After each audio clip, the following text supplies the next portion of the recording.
तो भाई जिसने भी अपग्रेड के लिए अप्लाई किया था सबको आई थिंक हायरिंग मेल आ चुकी होगी और सबको प्री असेसमेंट का जो टेस्ट होने वाला है उसकी मेल आ चुकी होगी अभी।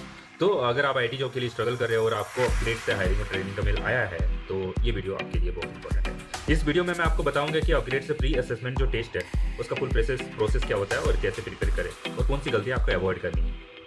मुझे अपग्रेड का मेल दिख रहा है इसमें क्लियरली मेंशन है कि ये ग्लोबल आईटी कंसल्टिंग कंपनी के लिए हायरिंग कर रही है और इसमें 7 स्टेप्स होंगे। जो भी प्री असेसमेंट टेस्ट है उसका 7 स्टेप्स होंगे। जो पहला स्टेप होगा जो कि आप लोगों ने कंप्लीट कर चुका है कि डिटेल सबमिट होंगे और जो कि कंप्लीटेड बता रहा है।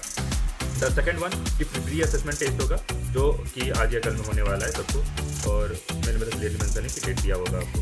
तो द थर्ड स्टेप होगा कि क्लाइंट इंटरव्यू होगा। उसके बाद 11 वीक का आपको .NET से ट्रेनिंग कराया जाएगा अपग्रेड की तरफ से एंड उसके बाद पोस्ट ट्रेनिंग असेसमेंट दिया जाएगा। वही आपको डिसाइड करेगा कि आपका ऑफर लेटर आना है या नहीं आना। उसके बाद आपका फाइनल 6 स्टेप जो बता रहा हूँ कि फाइनल क्लाइंट इवैल्यूएशन का जो जैसे जो मैंने बताया कि उसके बाद जो पोस्ट ट्रेनिंग का जो असेसमेंट होगा वही आपका डिसाइड करेगा। तो 7 स्टेज जिसमें आपका ऑफर लेटर आ जाता है। तो जो प्री असेसमेंट टेस्ट होगा उसका स्ट्रक्चर क्या है।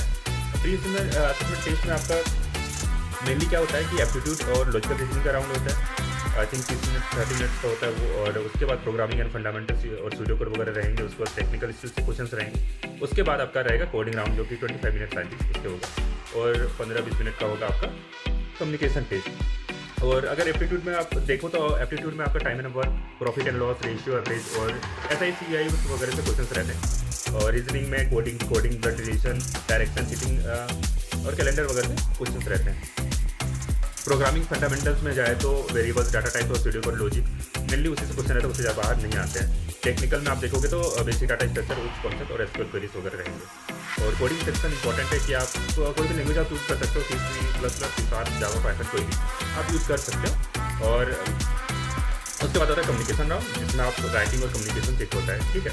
तो और सबसे बड़ा चीज़ है कि इसमें जो है ना थोड़ा स्ट्रिक्ट होता है।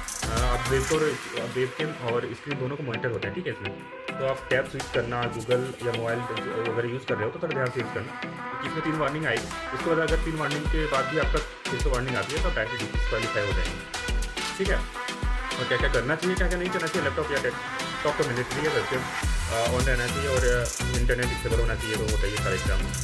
बाकी रिजल्ट की बात करें तो रिजल्ट आपका 48 से 60 घंटा में आ जाएगा। और अगर आप फ्रेशर हो तो ये करियर स्विच करने या फिर करियर स्विच, अगर आप फ्रेशर हो या फिर करियर स्विच करना चाहते हो तो ये अपॉर्चुनिटी बिल्कुल मिस मत करना। ये प्रिपरेशन आप स्मार्ट रखो और टेस्ट क्लियर रखो। और टेस्ट के लिए ज़्यादा पैनिक मत करो यार, हो जाए, ज़्यादा टफ नहीं है। कॉम्बिनेट अगर दिए वो तो ज़्यादा टफ चीज़ें नहीं है, ठीक है। बस इतना ही। और टेस्ट के लिए अगर आप प्रिपेयर करना चाहते हो आने वाली चीज़ों के लिए, कोई भी एग्जामिनेशन के लिए, तो प्लीज़ आप कमेंट करना। मैं सारी चीज़ डिटेल्स वगैरह दे दूँगा, उसके लिए अलग से वीडियो बना दूँगा मैं। एंड अगर आपने अभी भी अप्लाई नहीं किया है इसमें तो अगर अप्लाई डेट आई थिंक अभी भी अगर ऑन है तो मैं आपको लिंक शेयर कर दूँगा, आप अप्लाई कर सकते हो। जिन्होंने भी अभी अब तक अप्लाई नहीं किया मैं लिंक दे दूँगा। अगर अभी ओपन है तो आप बिल्कुल अप्लाई कर देना, ठीक है। Thank you.